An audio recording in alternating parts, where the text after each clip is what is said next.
Alright guys, today we're talking Disney Skyliner, and today this is going to be a video on the Disney Skyliner and how it pertains to somebody that is possibly handicapped or needs to or wants to ride this in a wheelchair or other modes of transportation similar to a wheelchair. I also did another video on just the Skyliner itself, and you can check that out, and it'll give you like an overview of how the Skyliner operates and what goes on with the Skyliner. And this is just for the handicap portion of that Skyliner. So basically the same thing. It's not a different Skyliner, like one for handicapped and one for non-handicapped. It's the same Skyliner. It's just the way that it operates right now, being that it's new, it just operates very poorly. I was very, very unhappy with the way they treated the handicap people in the line. It's just not, it wasn't right. So we're going to get into that. I'm going to show you some tips and tricks that might help you out, and we're going to help you do Disney better. That's what we do here. So if you like any of the videos, or if this video helped you at all, if it saved you some time, if it kept you from waiting in like an hour and 40-minute line like we did, go ahead and hit that like button for me. Please subscribe to my channel. Help me out. I mean, I'm trying to help you by doing Disney better. Help me by subscribing. That way I can make some more videos like this and we can keep this thing going. That being said, let's get into it. I'm going to show you.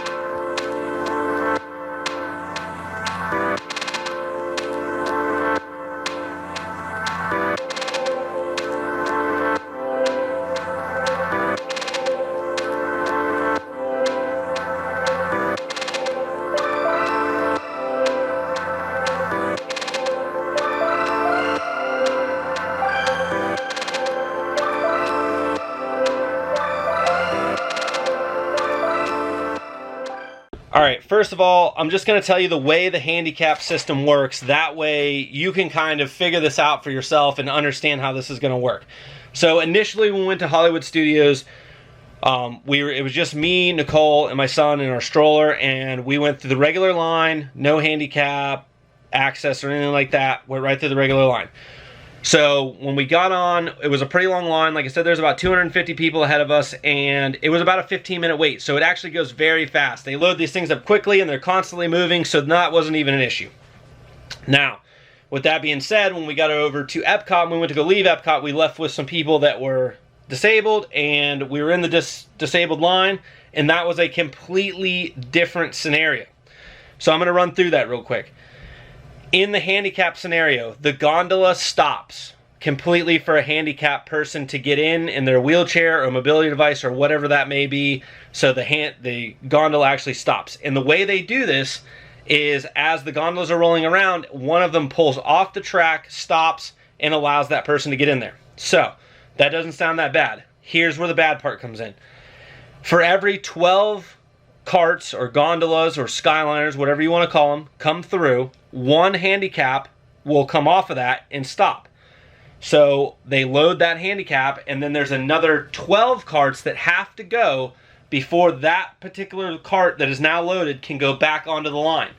So for every one handicap cart, 24 carts are going to go. Now these carts hold 6 to 8 people, okay? So we're going to do some quick math here.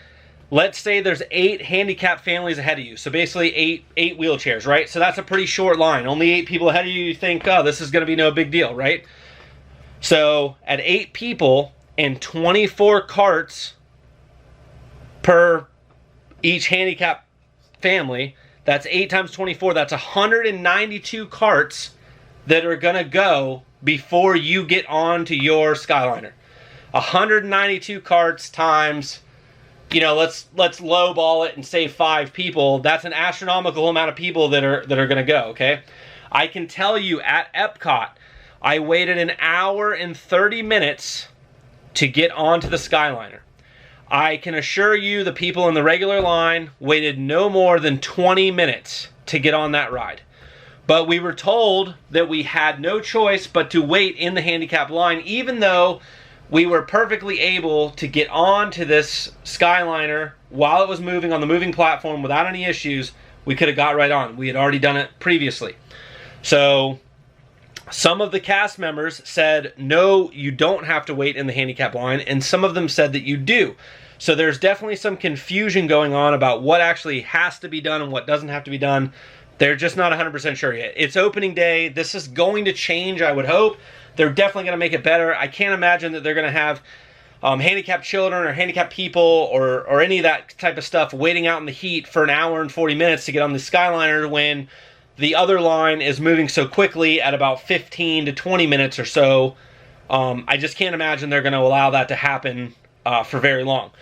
So with that being said, currently, if you are handicapped and you are in some type of a wheelchair mobility device, anything like that, I would honestly say stay away from the Skyliner. Not that the Skyliner is an amazing ride. It's great. I really, really like it. But as far as if you're trying to get somewhere and you are handicapped and they're going to stop you, this is the reality of it. Okay, like I said, 8 people ahead of you. You're going to see 192 carts go by you before you get to your cart. That's going to be a long wait. Like I said, I mean, I don't know how many people were exactly ahead of us when I waited an hour and 30 minutes, but I'm just going to guess that it was about 10 to 12 carts ahead of me. So I waited a little longer than 192 carts, but that is an astronomical long wait. 130 minutes, or I'm sorry, an hour and 30 minutes to get on a Skyliner and get back to, like, let's say your car. Nobody wants to wait that long. So if you are handicapped or if you have a handicapped stroller, let's say, they will still make you go through the handicap line. So I implore you, just take the boat, take a bus. The Skyliner just is not for you at this point. And that's my opinion. If you don't mind waiting, an hour-ish, whatever, then no problem. Now, here's the flip side of that. Say you go into the handicap line and you're like the only one there, or there's only 2 or 3 families there. This number doesn't really matter because, like I said, they're going to get you on still fairly quick. It's still going to be 24 carts per family. So, you're only going to wait, let's say 25 minutes or so. But still, you just have to kind of judge it. If you're a ways back in the handicap line, be prepared to wait a very long time. And the people that we were with were very, very miserable, honestly.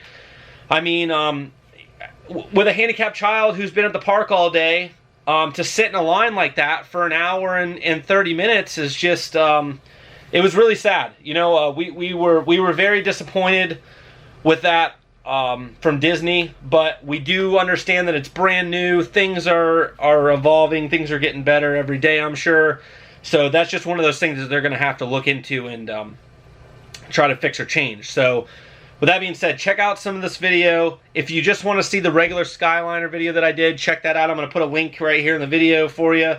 And just check it out. You know what I mean? If I can help you guys do Disney better, please let me know in the comments what you guys want to see, what kind of videos you want me to do. And we'll go see if we can't make that happen for you guys. So please hit that like button and subscribe for me. That will really help me out. So I really appreciate it. And hopefully I helped you out by helping you guys do Disney better. Alright guys, okay, I know the lighting's really bad, but I'm in one of the gondolas right now and we are heading over to Hollywood Studios from Epcot. So I just wanted to let you guys know, so here's what the deal is. If you go into the handicap line on the gondolas, they run 12 gondolas and then they pull one handicap car, they load that handicap car, then another 12 to 13 gondolas have to go before they let that other handicap gondola go. So you're talking, let's say 24 carts, 24 gondolas have to go ahead of you to go into the handicap line. So if there's, 10 or 15 wheelchairs, let's say, ahead of you, you're going to get 24 gondolas for each set of wheelchair that have to go. So if you don't need to 100% be in the handicap, you kind of need to tell the cast member at the beginning, hey, I don't need to be in the handicap, go through the regular line. The regular line is so much faster. There was probably 250 people ahead of us when we left Hollywood Studios, went through the regular line, and it was like a 10-minute wait, let's say. So Disney's definitely got to fix this. Like I said, at Epcot, we waited in the handicap line for an hour and a half. That's handicapped people, handicapped children in the heat, in the sun for an hour and a half. Meanwhile, the regular line is just blowing past us. We could have been on the gondola twice by the time it took us. It was absolutely ridiculous. So with that being said, though, the gondola is awesome. I mean, we're at sunset right now. I don't know if you guys can see behind me. It is beautiful. Absolutely amazing. The views are spectacular. And we had a temperature reading in here. in the middle of the day, and it wasn't above 85 degrees. It's very comfortable in here. When it does stop, which it does stop sometimes, it does get a little bit warm as the air's not moving, but it's manageable. It's not too terrible. Now, if I got stuck on this thing for like, an hour, 2 hours or something, that may, pose a problem. It would probably get fairly hot in here. So with all that being said, as far as getting a stroller on here, we didn't have any problems. Rolled the stroller right on and off. No issues with that. The trip over is pretty quick, so you have to make a stop when you leave. Let's say Hollywood Studios, from Hollywood Studios, you go to Caribbean Beach Resort, and then from Caribbean Beach Resort, you have to transfer over to either the resort side or the Epcot side, depending on which way you want to go. So there's not one that just takes you straight from Hollywood Studios to Epcot. You do have to get off, get back in line, and then wait to go to the next place you're going to go, depending on where you're going to go. So the transportation system, it works fairly well. We didn't have any issues. It is fairly quick. Like I said, it's comfortable. Right now, we're actually in a gondola all by ourselves. There's only 3 of us, so that's kind of cool. And the lines have been moving fairly well as long as you're not in the handicap line. The handicap line, like I said, I'm sure they will fix it. It's brand new. It just opened today, but it was just horrible for right now. Right now, I'm going to turn you guys around and show you the view that I'm seeing right now because it's amazing. So right now, this is the view from the gondola we're in, and as you can see, it's just spectacular. I mean, we're coming into Hollywood Studios right now. You can see the Tower of Terror over here, and the sunset in the background is just spectacular. And this is just great. I mean, this is a leisurely way of transportation. It's definitely not the fastest, but it is very, very awesome. The views are great. It's just an amazing experience. I would definitely do it again. Is it as fast as the boat? Is it as fast as the buses? Absolutely not. It's definitely going to take you longer, but you won't get the experience like you're going to get on the gondolas. And the Skyliner is amazing. In my opinion, Disney, you knocked it out of the park. You do have some tweaking to do with the handicap passes. I hope you guys fix that. All right, guys, I hope this video was really helpful. Like I said, if you are handicapped or you get around in some form of wheelchair or scooter, I really hope this helped you to avoid some problems or some very long extended wait times until Disney kind of gets a hang on and fixes the problems they have with the handicap loading and unloading on the Skyliner. Like I said, check out my other video of the Skyliner. That's going to show you just views and what the Skyliner has to offer. And I really hope you guys get out there and go try some of this stuff that I do reviews on, because that's what it's about. It's about making Disney better for you. So hopefully I've done that, and hopefully you'll like and subscribe this video. Try to help me for helping you. Thanks for checking out my videos, and stay tuned because there's going to be a lot more.